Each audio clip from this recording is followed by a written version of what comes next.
King Tic ñuy waxtaanee ci mbirum climatiseur xam nga tàngaay baa ngi ñëw tànn leen climatiseur yoo xam ni dafay filtrer air bi et surtout dafa am thermostat dafay économique te surtout néeg bi ni ngeen koy tabaxee na isolé wu de telle sorte que air bi du am perte d'air. fu mu dugg. voilà King Tic léegi ak Seydina borom juróom-ñeenti gallons yi. merci. King Tic, le rendez-vous des nouvelles technologies. King Tic. naka nañu war a def pour choisir climatiseur bi ñu arrangé. da ngay xool ay dëkk bi bëri na poussière. waaw mais déjà dëkk bi bëri na poussière mais dañu nekk aussi ci benn foo xam ne dañuy gis ne ngelaw bi dafa nekk loo xam ne dafa polluer. donc du coup gis nañ ne bëri na ay feebar yoo xam ne aussi nit ñi dañuy jànkonte ak moom muy ay maladies pulmonaires yoo xam ne dañ koy faral di ko am léegi nag ci biir loolu pour nga parer à tous ces éventualités bu fekkee ne génn nga ci biti ba nga am air boobu noonu dafay ñëw nekk ci sa poumon yi donc moo tax souvent ngay gis ñuy naan ay yenn garab yi pour mu mun voilà donc léegi nag li nga xam ne moom mooy climatisation dafa nekk li nga xam daf lay permettre que pour nga mun a am benn confort inimaginable boo xam ne ci wàllu réfléchissement la waaw maanaam muy nekk ay affaire yu neex yoo xam ne dafay faral ci am pièce bi nga nekk pièce sànq yaa ngi koy wax ci wàllu pièce bi xam nga souvent bu nit ñi di tabax ñun fii Sénégal on a tendance pour ñuy am ay fenêtres yoo xam ne c'est en bois donc dafa am ay visières yoo xam ne daf siy nekk donc foofu aussi ngelaw bi mun na fa duggee mais bu fekkee yow da ngay tabax sa kër nga dem ba xalaat ne fii dama fi bëgg a def climatiseur da nga koy fermer hermétiquement c'est-à-dire da ngay def ay fenêtres yoo xam ne soit dafay nekk en aluminium mu nekk ay portes yoo xam ne aussi dafay nekk en aluminium. moom joint. day am joint.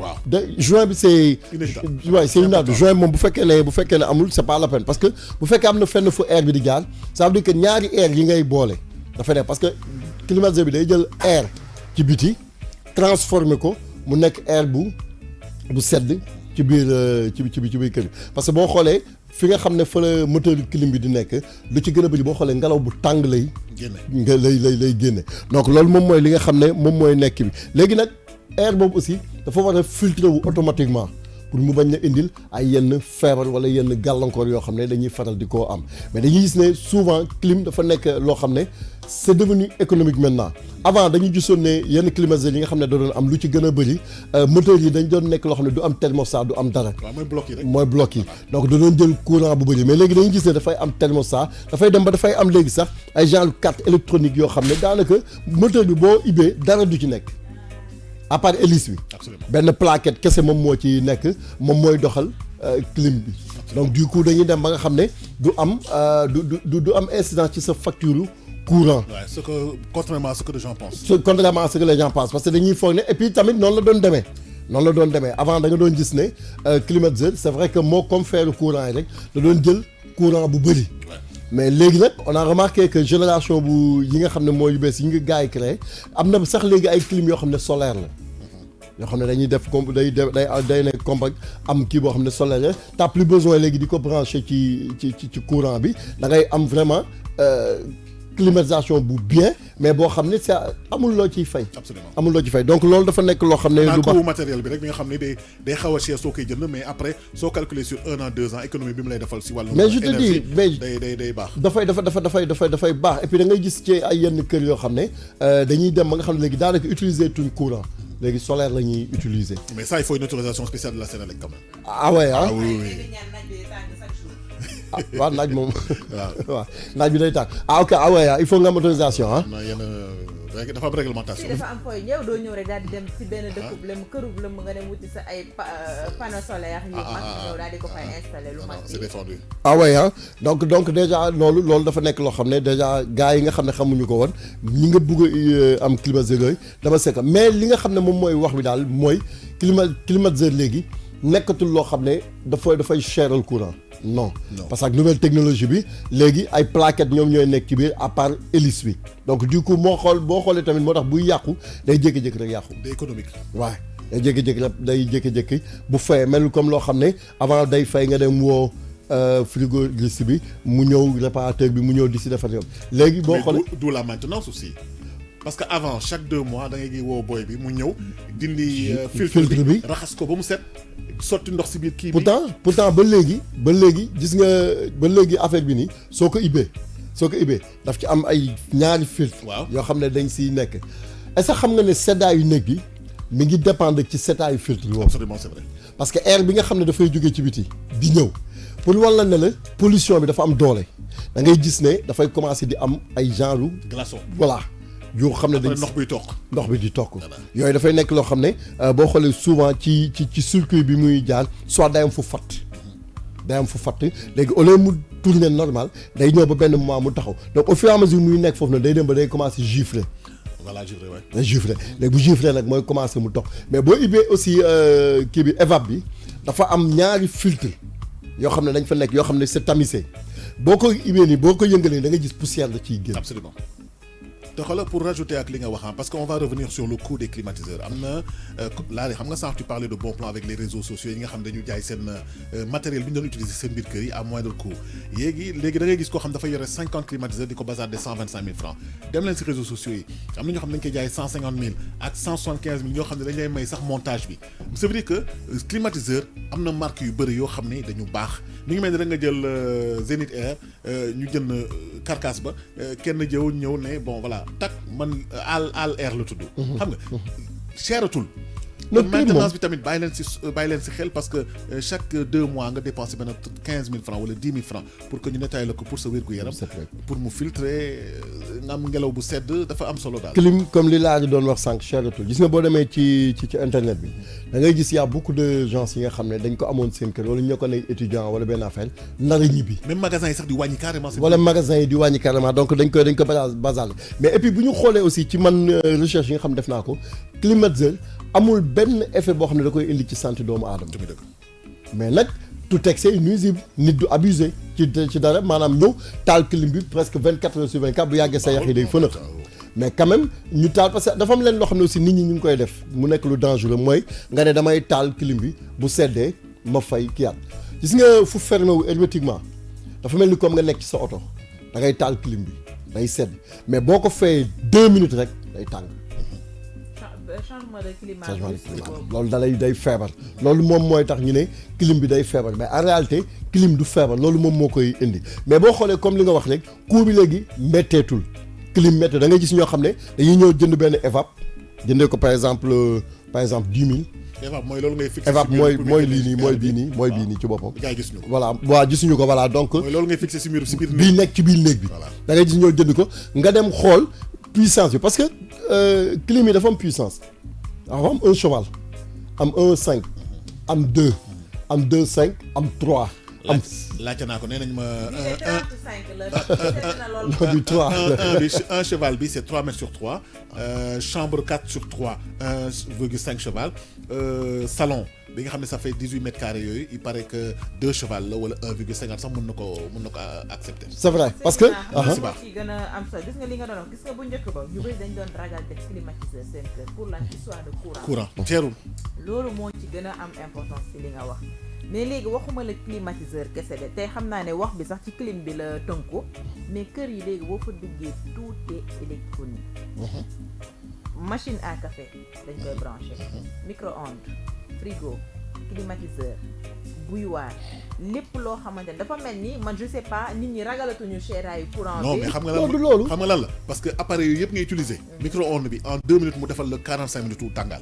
mooy de café bi ainsi que tout se fait de manière très ba pare comme li nga wax au-delà de loolu sax dafa mel ni comme yow xam nga yow yaa ngi yëngu ci wàllu couture tu te rappelles fer courant yi nga xam ne da ngeen ko amoon avant ak léegi fer vapeur këriñ la woon léegi boo xoolee. bu njëkk ba fer courant amul woon. këriñ la woon. feru këriñ ngay jël def ci këriñ bi sol ko. di ko passé bant bi.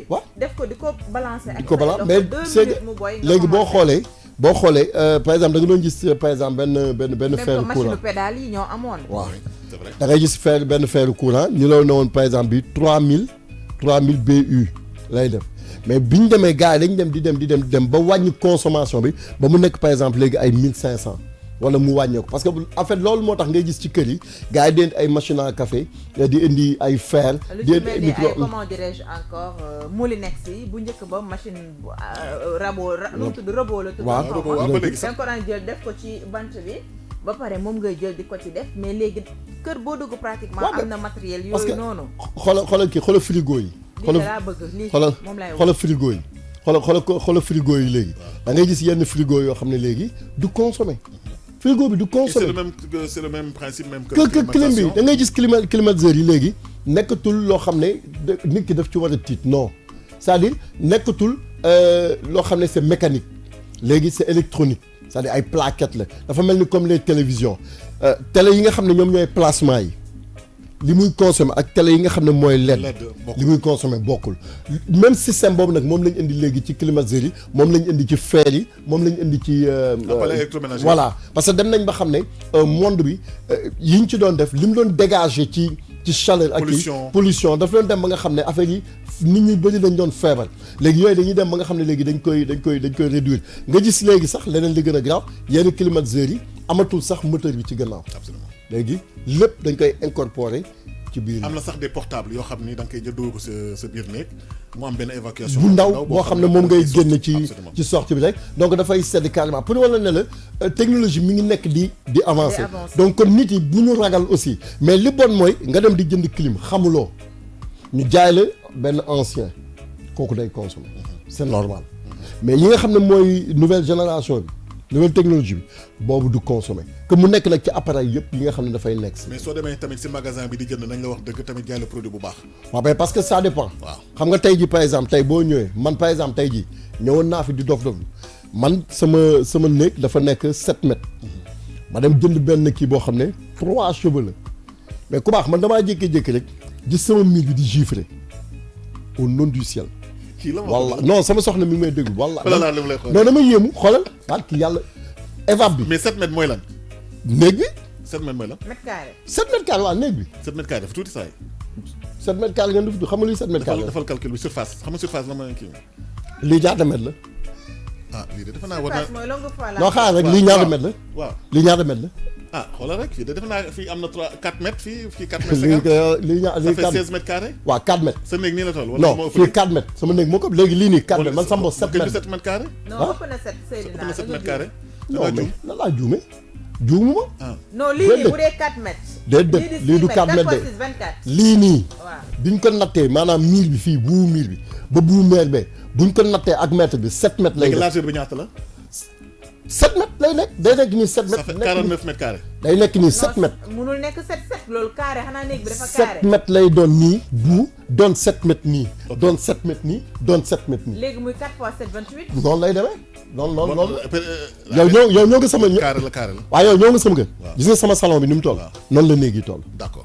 mais bu dee périmètre boobu 16 mètres carrés rectangle ak 16 wala 18 rectangle ak triangle duñ ko calculer. non lii du rectangle carré la.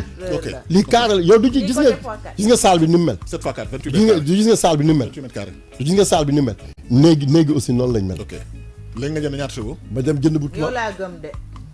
mais sa waay wutal ma néeg sa kër may weekend si non du loolu xam nga ñun fi ma dëkk Cambérène ñun dañu am espace parce que laay nii ñoom melul comme ay 150 mètres carrés wala kii ñoom foofu dégg naa à l'époque boo doon jënd kër da ngay jël xeer sànni fu mu taxaw foofu lañ lay sampal. donc waaw non loolu la non laajteel Cambérène non laajteel ku la neex. waaw si maa ngi ñëw léegi ñun kër yi ñuy am foofu dafay yaatu. donc bu yaatoo aussi gars yi da ngay ñëw nga tabax nga ne man par exemple dama bëgg ay néeg yu ngand yoo xam ne daf siy nekk donc loolu daf sax léegi nag clim bi ma dem jënd bu 3 kii chevaux yi man dama ñëw suba rek gis néeg bi miir bi commencé gifler ma xam ne lii moom ci kàtt yàlla c'est que miir bi moo gifler comme man sama yaram bi moom da ngay congelé fa lay congelé donc du coup loolu yëpp yaram bi de moo naroon jeex donc loolu dama bëgg li tax ma wax ko rek ma ubbi parenthèse boobu c'est pour wax nit ñi ne ndéeg bu nekk ak type climatiseur bi muy ànd mais loolu nag spécialiste bi moom moo la koy ñëw wax parce que tey jii bu fekkee da nga indi benn néeg bu yaatu def si climatiseur bu 1 cheval clim bi effort bi muy def pour mën a seddal néeg bi dafay bëri donc da ngay obligé fay courant bu bëri mais bu fekkee da nga am par exemple benn néeg bu 4 mètres par exemple nga def fa par exemple 1,5 kooku mën na bañ am problème. absolument. xaw ma nag comprendre ngeen côté bi ma waxee donc loolu c'est pour wax leen ne rek que nit ki climatiseur dafa nekk loo xam ne da nga war a dem c'est un spécialiste mu ñëw mesurer la sa nekk ni mu toll pour mu mën la defal. absolument. waaw merci beaucoup donc loolu moo nekkoon tey seen Kintic ci wàllu climatisation donc di wax gars yi rek que nañuy balaa ñuy monter clim seen kër nañ dem xool spécialiste mu ñëw xoolal leen surface. mooy tout voilà tegal leen ko. et puis surtout configuration bi c'est-à-dire qu'est-ce que ça répond aux normes pour que climatiseur bi su ñëwee mu mën a sedd thermostat bi jouer rôle am tamit. waaw parce que bu fekkee dafa am fu air bi di jaar et tout thermostat bi du taxaw mukk. Merci beaucoup, c'était King Tig.